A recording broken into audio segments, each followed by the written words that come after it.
امام جمعه موقت تهران با اشاره به حوادث روزهای اخیر و حمایت آمریکا و غرب از آشوبگران گفت این روزها اشرار و اغتشاشگران از کشورهای آلمان، فرانسه، اصفهان، شیراز، رباط کریم، کرج، مریوان و سایر کشورهای فتنه پرور به خیابونها ریختند و آنچنان چوبی در آستین ولایت کردند که از پاچه ولایت درآمد.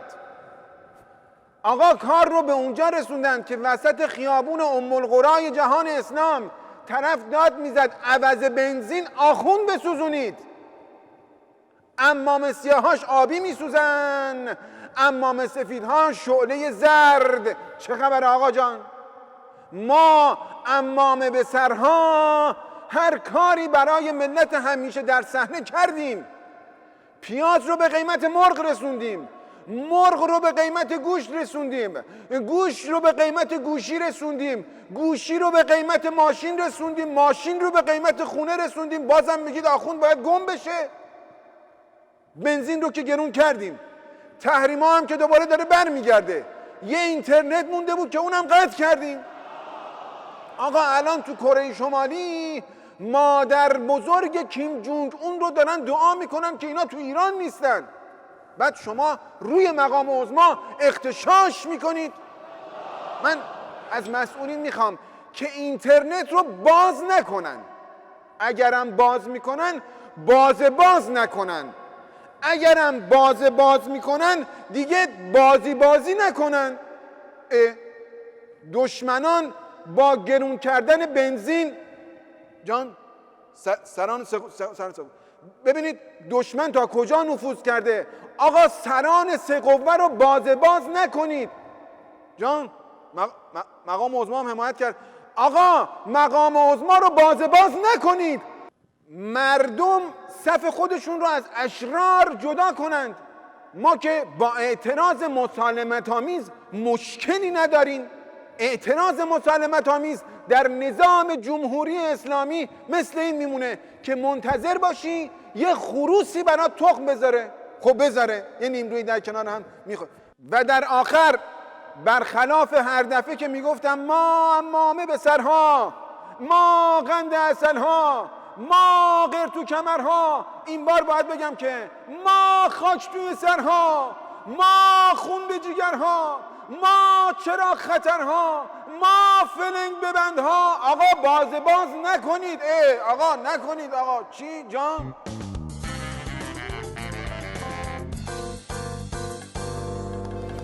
دیدار جمعی از کارآفرینان، تولید کنندگان و فعالان عرصه اقتصاد و تولید با رهبر معظم انقلاب. با سلام خدمت آقا عظماینا که این روزا یه عده خیلی معدود، خیلی کم، خیلی انگشت شمار کمه از اشرار غیر بومی بیگانه توی یه 170-180 تا شهر زدن، خار و خفیفتان کردن. گفتیم خدمت برسیم با بربکس بسیجی، ولایی، سپاهی، اینا هم که یه سری آشلاش تو بیمارستان افتادن، تو بیمارستان سبان سوختگی افتادن. یه سری هم که اصلا از ترس بیرون نمیان دیگه. اصلا طوری شده بود ما برای راهپیمایی خودجوش ملت همیشه در صحنه دست به تنبان آنگولا شده بودیم. همونطور که مثلا تو خبرم من عکسش نشون دادم فکر کنم. ولی اینجا خوب سالم مانده و نه ساختمان رو دارم میگم، خودتون نمیگم که، چون زدن همه جا رو سوزاندن. ولی خب ما با اقتدار دشمن ما چی؟ عقب راندیم. چی بود آقا؟ کی بوده؟ کی هست؟ اشرار آمدن. چی در قابلمه بود؟ آقا خب اینطور که مشخصه ما در به قابلمه رو با اقتدار عقب راندیم. آقا حواست جمع کن دیگه. اقتدار عظما پرید، الان یه 25 تایی حق خرج اقتدار عظما میشه دیگه. ولی آقا چه تدبیری اندیشیدید؟ من تو کف اندیشیدن و فکریدن شما هستم که شب میلاد پیامبر بنزین رو 3 برابر کردید. این به فکر ابولهب هم نمیرسید. میدونید چیه؟ به فکر ابولهب هم نمیرسید. آقای عظما دفعه قبل اون جسم ناقص ره، اندک آبرو ره به منصه ظهور رساندی، اما این دفعه خوب کاری کردی. آبرو تره، جسم ناقص تره ندادی دم برق، وگرنه تو که تیزی اشرار میگرفت تا عمق استراتژیک که غباروبی میکردن دیگه. آره دیگه. البته که ما با اقتدار دشمن ره عقب راندیم. کی هسته؟ چی بوده؟ از کجا آمدنه؟ چه اشرار؟ آقا نکنید این کاره رو. آقا اشاره کی هسته؟ آقا نکنید این کاره، گوشت تن آدم مریضه آخه. چی شده؟ چای رو ریخته رو پاش. آقا حواستون رو جمع کنید. آقا مثل که چای رو عقب راندید.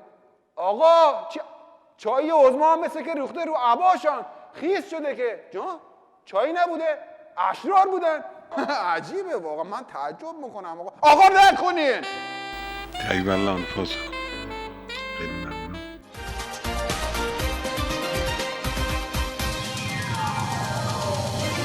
آقا آتشین میشود.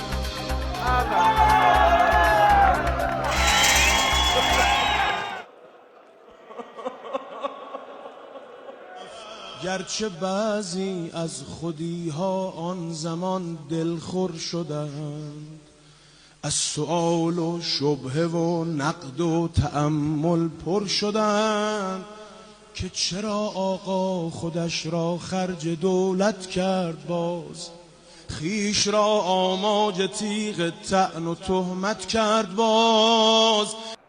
نمیدونی؟ پس گوش کن. چون که آقا پشم و پیلش هرچه بوده ریخته، هر دو لنگش بر سر دیوار بیت آویخته، هر دو لنگش بر سر دیوار بیت آویخته، پاچه بیجامش را با سیبیلش دوختند، حوزه و بانک و بسیج و منبرش را سوختند. گفت اشرارند و آدمهای بومی نیستند، گفت اشرارند و آدمهای بومی نیستند، آخه اشک در خیابان این همه پس کیستند. جان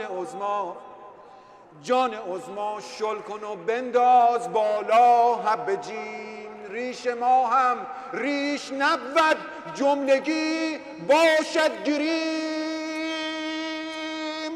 سید علی ببخشید وقتشه که بلند شید، سید علی ببخشید وقتشه که بلند شید، سید علی ببخشید وقتشه که بلند شید.